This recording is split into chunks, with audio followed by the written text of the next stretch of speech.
HD Smartcast. आप सुन रहे हैं HD Smartcast और ये है फीवर FM प्रोडक्शन। वारणावत में हाथियों की सवारी, तलवारबाजी, मल्ल युद्ध के अनोखे खेलों के बीच पांडवों का ऐसा राजसी स्वागत। वाह! पांडव अपने सारे दुख दर्द भूल गए। बेटों की खुशी से मां कुंती भी खुश थी, पर दुर्योधन की साजिशों ने अभी भी उनका पीछा नहीं छोड़ा था। मैं आकाश हूं। मैंने देखा था कि किस तरह दुर्योधन का भेजा हुआ पुरोचन खुद को महाराज पांडु का भक्त बताकर पांडवों को अपने जाल में ले चुका था। इसके लिए उसने अच्छी खासी तैयारी की थी। भोजन के बाद वो उन्हें उस विशाल भवन में ले आया जहां यहाँ तो नृत्य हो रहा है। क्या इस भवन में नाच गाने का प्रबंध भी है? नहीं नहीं कुमार, कोई नृत्य सभा नहीं हो रही। आपको बस संगीत के स्वर सुनाई देंगे, ऐसे मीठे स्वर जैसे कोई कानों में मिश्री घोल रहा हो। इस स्वर से आपको बहुत मीठी नींद आएगी। किंतु ये कैसे हो सकता है? ये वास्तुकला का एक बिल्कुल नया प्रयोग है युवराज। इस सुंदर भवन में ऐसे कई प्रयोग किए गए हैं। ये देखिए, भवन का चंद्रकार मुख्य द्वार। यहाँ से देखिए, ये ऐसा लग रहा है ना जैसे चंद्रमा धरती पर उतर आया हो। हाँ, इससे तो सचमुच चंद्रमा का भ्रम हो रहा है। भैया वो देखिए, कितना सुंदर झरना है। वाह, अद्भुत। झरना ही नहीं, इधर देखिए ये सुंदर उपवन, ये फूलों की क्यारियां, भौरों का गुंजन, ये जल स्रोत, उधर दूर तक फैले वन। आप सबका बहुत मन लगेगा यहाँ। बहुत बढ़िया। पर इतना सब कुछ क्यों किया है आपने? मैं तो महाराज पांडु का ऋण चुका रहा हूँ देवी कुंती, और फिर मुझे आपका आशीर्वाद भी तो चाहिए। क्या ये सारी व्यवस्था तुमने अकेले की है? अरे नहीं धर्मराज, मैं तो आपका एक साधारण सा सेवक हूँ। आप पांचों पांडवों के नाम पर प्रजा ने मुझे सहयोग दिया है। लोगों में आप पांचों की इतनी श्रद्धा है कि आपके एक संकेत पर अपने प्राण तक न्यौछावर कर दे। भाई पुरोलाल, सच कहूं तो ये सारी व्यवस्था किसी चमत्कार से कम नहीं है। तो चलो भाई, अब हम इस चमत्कार का लाभ उठाते हैं। अवश्य अवश्य। और हाँ, किसी भी क्षण किसी सेवा की आवश्यकता हो बता दीजिएगा। भवन के बाहर बने कक्षों में सैनिक है। मैंने उन्हें विशेष निर्देश दिए हैं। ये सभी आपके भक्त हैं। इन्हें सेवा का अवसर अवश्य दीजिएगा। वैसे ऐसा अवसर कभी आएगा नहीं, क्योंकि अब तो यमलोक के दूत ही तुम सबकी सेवा करेंगे। अरे क्या सोचने लगे पुरोलाल? ना, ना, ना, नहीं नहीं, कुछ नहीं। आप सभी विश्राम करें। अब विश्राम कहाँ मामा, अब विश्राम कहाँ? अब तो युवराज के सिंहासन पर बैठकर ही विश्राम करूंगा। धीरे बोलो भांजे, धीरे बोलो। दीवारों के भी कान होते हैं और गलियारों के भी प्राण होते हैं। किसी को संदेह करने का कोई अवसर मत दो। सिंहासन तो तुम्हारे लिए सुरक्षित हो ही चुका है। बस घोषणा होने की देर है। ये देखो भांजे, देखो।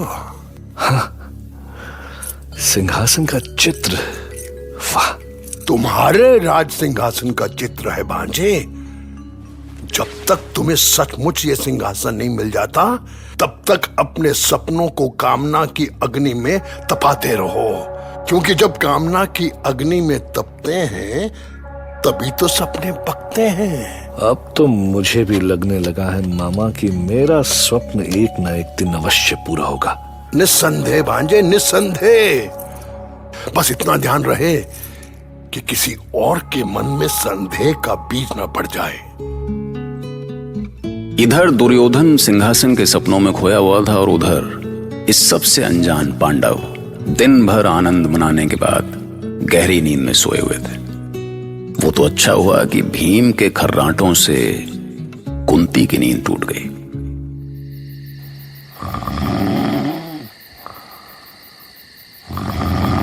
हे ईश्वर, इस भीम के खराटे भी सोने नहीं देते। ये कदमों की आहट किसकी है? युधिष्ठिर, पुत्र युधिष्ठिर। क्या हुआ माँ? पुत्र, गलियारे में किसी के आने की आहट सुनाई दे रही है। सो जाओ माँ, भीम के खराटे हैं, मेले में ठूस ठूस के खाया है, इसलिए ऐसे खराटे मार रहा है। नहीं पुत्र नहीं, ध्यान से सुनो, किसी के कदमों की आहट है। हाँ, कोई है तो? कौन है? क्या हुआ भैया? इस समय कौन आया माँ? पता नहीं नकुल पुत्र, जाने कौन है, कोई उत्तर ही नहीं दे रहा। तुम सब ठहरो, जो भी है मैं ठिकाने लगा के आता हूँ। अरे शोर मत करो। मैं के बच्चे, कौन है तू? बोल, नहीं तो एक मुष्टिका से सर फोड़ दूंगा तेरा। अरे ठहरो भीम, ठहरो, उसे बोलने तो दो। मैं सब कुछ बताता हूँ। देवी कुंती, पहले मुझे अंदर तो आने दो। तुम यहाँ तक कैसे पहुंचे? किसके गुप्तचर हो तुम? मैं तुम्हारा काका विदुर हूँ कुमार। अच्छा, तो अपने तात को हम ही नहीं पहचानते? जब तक इस पर मेरी गदा नहीं बरसेगी तब तक ये सच बोलने वाला नहीं है। भैया, ये अवश्य कौरवों का गुप्तचर है। तात विदुर के नाम पे छल कर रहा है हमसे। बांध दीजिए इसे खंबे से। देवी कुंती, इन्हें रोकिए। इस भवन में प्रवेश करने के लिए मैंने प्रहरी का वेश धारण किया है। मैं विदुर ही हूँ और बहुत आवश्यक सूचना देने आया हूँ। ये देखिए, ठहरिए, ये देखिए, मैं पांडु भ्राता विदुर ही हूँ। इन्हें क्षमा कर दे महात्मा विदुर, पर आप? क्षमा करें तात, हमसे भूल हो गई।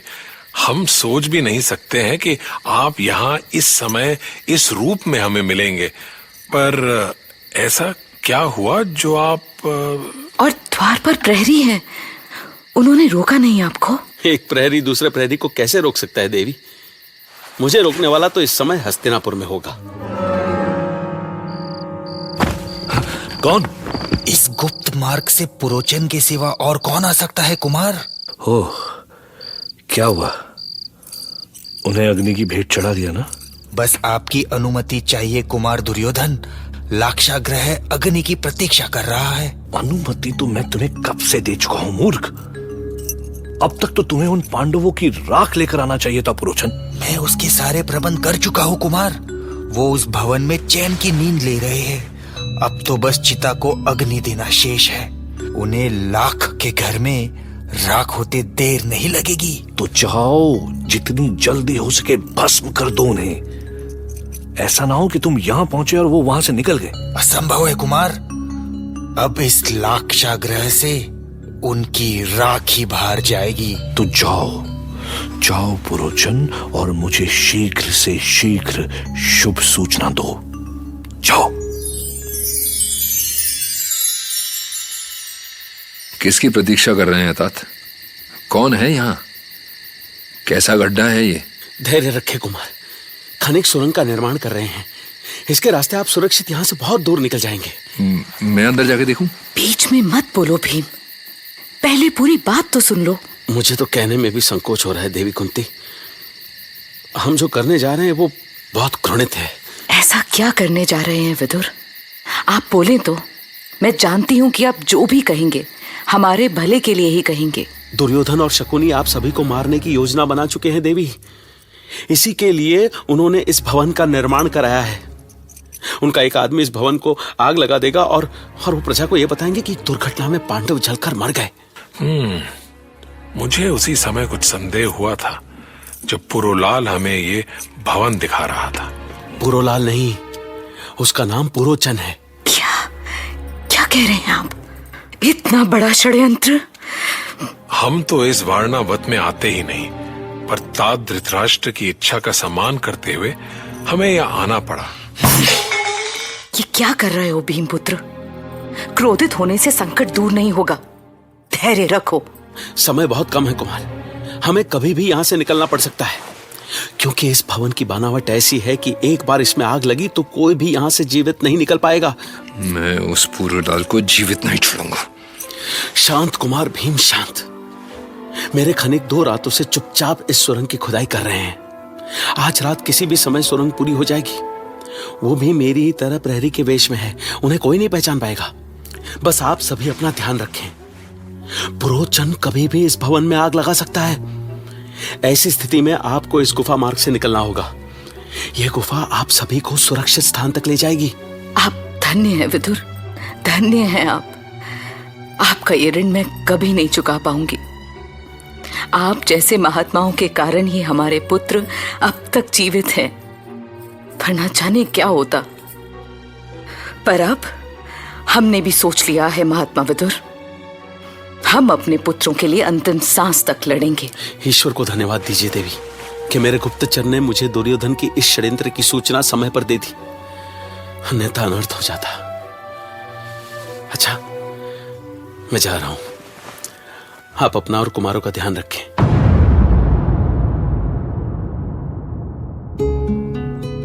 वैसे सुरंग खुदनी तो शुरू हो ही चुकी थी, पर पांडव और कुंती अभी भी मौत के मुंह में थे। लाख से बने भवन के बाहर दुर्योधन के सैनिकों का पहरा था। मतलब अगर पांडव आग लगने पर वहां से भागना भी चाहते तो भी मारे जाते। अच्छा, आप कभी ऐसी सिचुएशन में फंसे हैं? मतलब आगे कुआं पीछे खाई।